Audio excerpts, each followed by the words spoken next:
Hi guys, morning. Kagabi. Ano ngayon na 6:45 ng umaga. Kagabi inatake na naman ako ng yung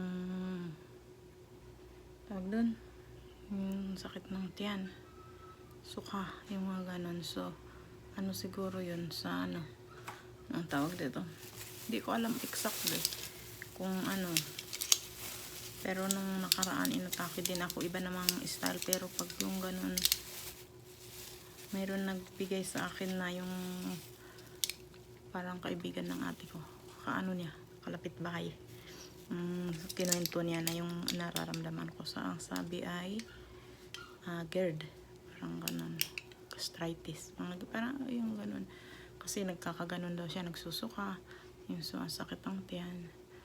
So nung kagabi natake ako ng ganun, mga 9 ata 9:25, mga ganun, tanda ko.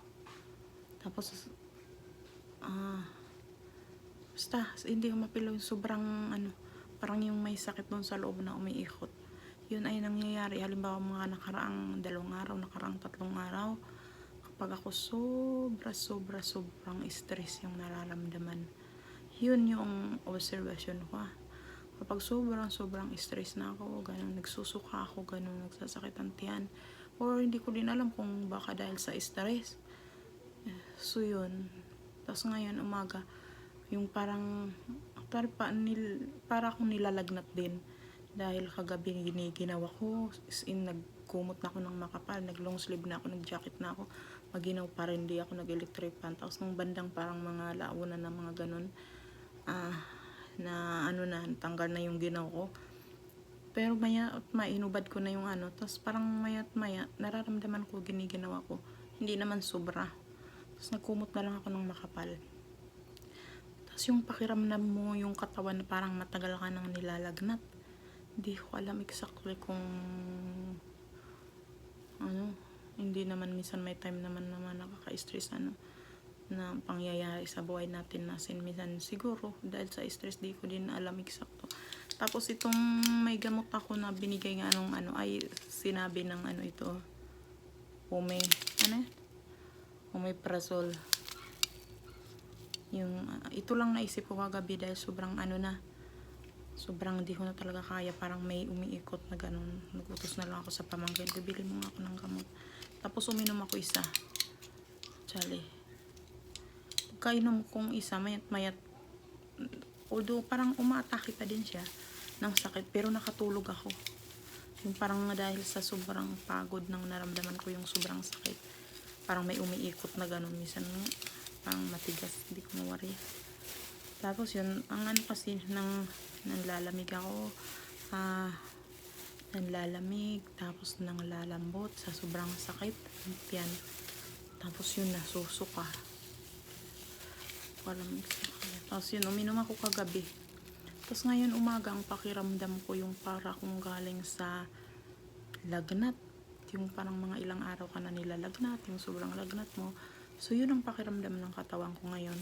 Tapos ang ginawa ko, parang uhaw na uhaw ako, lang ako ng warm water, maligamgam na kaya ko. Ito yung ininom ko, parang ito yun, walang tubig, warm water lang.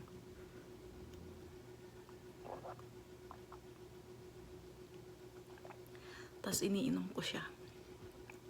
So yeah, grabe yung pakiramdam is in. Hindi ko alam bakit. May clip ako kinuha ng kagabi, yung yung nagkaganon ako. Kasi kinukuha ko pag mga ganon nararamdaman ako. Halimbawa, kinukuhanan ko. Kasi nakuhanan ko na ipapakita ko sa inyo yung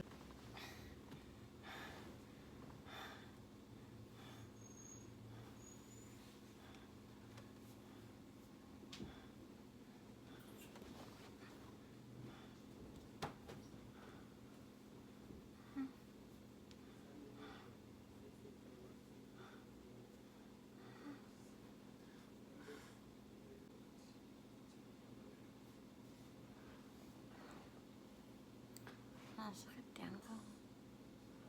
Nasusok pati ako. Ang buto. Nalalamig katawan ko.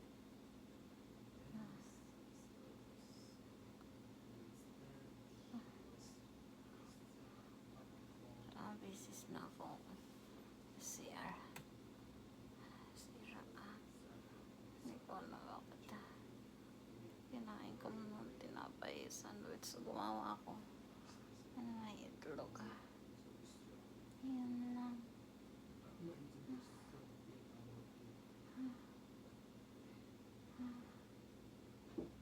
Ay.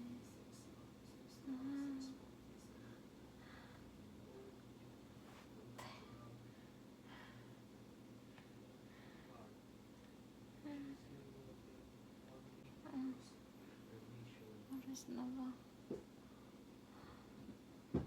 9:25. CR muna ako. CR ako.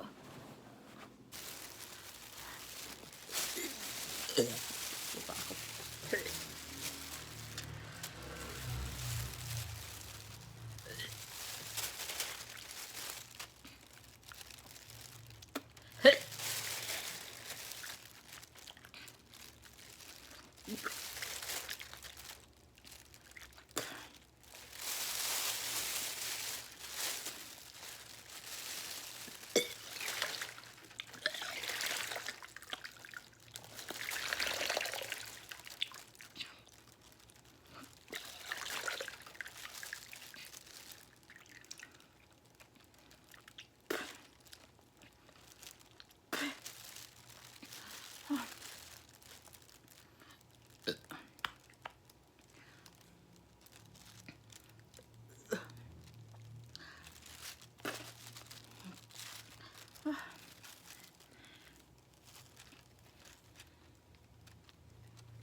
Grabe.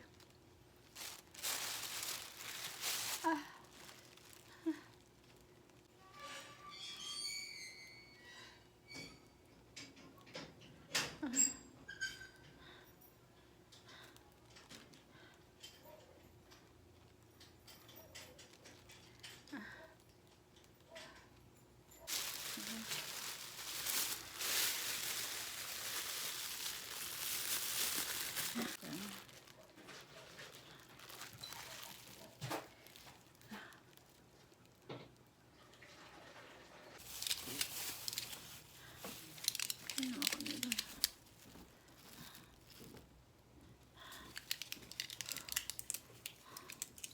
Ano ako na? Bili ako kay Tina.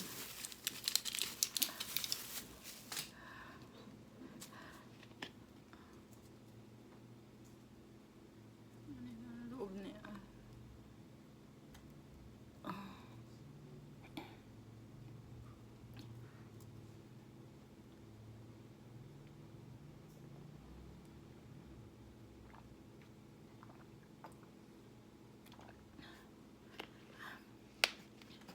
Tingnan ko kung kapit pa kagabi. Sobrang ano nung, hindi lang first time actually yun nangyari. Maraming beses na.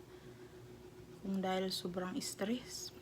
Basta may mga time na mga nakalipas na, yun ang napansin ko pag may pag yung stress ako ng mga nakalipas na 3 araw, 4 na araw, after noon, yung nararamdaman ko. Hindi ko alam kung connect ba siya dun sa mga stress.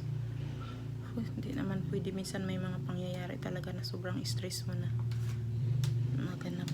Hindi na yung sasabihin na huwag ka na magpa-stress. Kasi may mga bagay-bagay na minsan nakaka-stress na talaga. Parang minsan di mo na kaya i-handle. Hindi ko alam. Minsan nagkaka-anxiety ako. Parang ganun. Di-depress minsan. Pag mga maraming... Kaya minsan pag may mga hindi na ako gustong mas pinipili kong tumahimik na lang. Huwag mag-reply kung kani-kanino. Sa mga chat, sa mga call. Kung yun ng halimbawa ang pag-uusapan makaka-apekto sa mental health ko, yung parang basta ganun, kahit pamilya ko, pag yung alam ko na yung parang ako din naman yung maapektuhan sa mga bagay-bagay na yan, sa mga sinasabi niyo na ganito ganyan, di ako nakikipag mas pinili ko hindi ako mag-reply sa chat, hindi ako mag-reply, no talk na lang, para ayoko, kasi ako din naman ng talo. Ako din naman ang magsasuffer ng ganito yung mararamdaman ko, ganyan, sobrang sakit na yung parang feeling mo parang mamamatay ka na sa sobrang sakit na nung nararamdaman mo. So yun, hindi ko alam. Tapos ngayon, yan ang agenda ko, uminom lang ako ng warm, kasi parang yung loob ng katawan ko para akong uhaw na uhaw, parang ganun. So ayoko uminom ng tubig na kasi ako matagal na hindi na ako nagkakape, matagal na hindi na ako umiinom ng malamig na tubig, hindi ako umiinom ng mga yan, hindi ako umiinom ng mga soft drinks, no, matagal na. Tsaka parang wala din na naman akong gana sa mga ganyan wala na akong hindi ako umiinom ng mga soft drinks, kasi alam ko yung tiyan ko kapag natatakot ako, mga malalamig yung mga juice na samot-sari, yung iniinom ko lang Yakult. Yan, umiinom ako ng Yakult, mga ganun. Pero yung mga juice or like mga sito, mga ganun, hindi ako umiinom. So itong pakiramdam ko talaga ngayon, para akong kagagaling lang sa lagnat. Tapos yung gamot pala kagabi nagpabili ako 5 piraso, pero hindi ko din alam kung iinom pa ako. Pag hindi ko na maramdaman na hindi na sumasakit, din ako iinom. Grabe itong ko. Kaya minsan pag yung may mga balitang nakaka-stress, ayokong malaman mga ganun. Hindi ako nakikipag tahimik na lang ako. Ayoko alamin, ayokong mausap sa mga ganun. Usapan pag mga feeling kong mga ganun na ayoko. Hindi na ako nakikipag-usap kahit kanino or sino man lang mga hindi ako nagre-reply. Hindi ako nagbabasa ng mga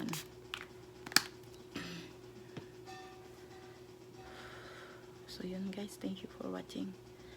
Yun lang ang aking na-share ko lang sa inyo, na huwag nyo na lang ako tularan. Siguro kung kaya nyo na umiwas talaga sa stress, hindi ko alam, dahil ako actually ay hindi talaga ako nakakaiwas sa mga ganyan, as in na-adapt ko. Pero tinatry ko ngayon na hindi magpapa-apekto sa mga bagay-bagay na wala namang kwenta para sa akin, or kahit sa mga immediate family. Pag nakaka-stress na, hindi na ako nakikihalubilo yung mga ganun. Ayoko nang yun lang ang ginagawa kong pang protection sa aking sarili. Kaya nga umuwi ako dito sa bahay nito, kasi minsan may time na napaparambid ka na. Ayun, ganun. So ayun guys, yun lang ang aking na huwag magpapa-stress, which is hindi ko din naman na-apply sa sarili ko. So yun, thank you.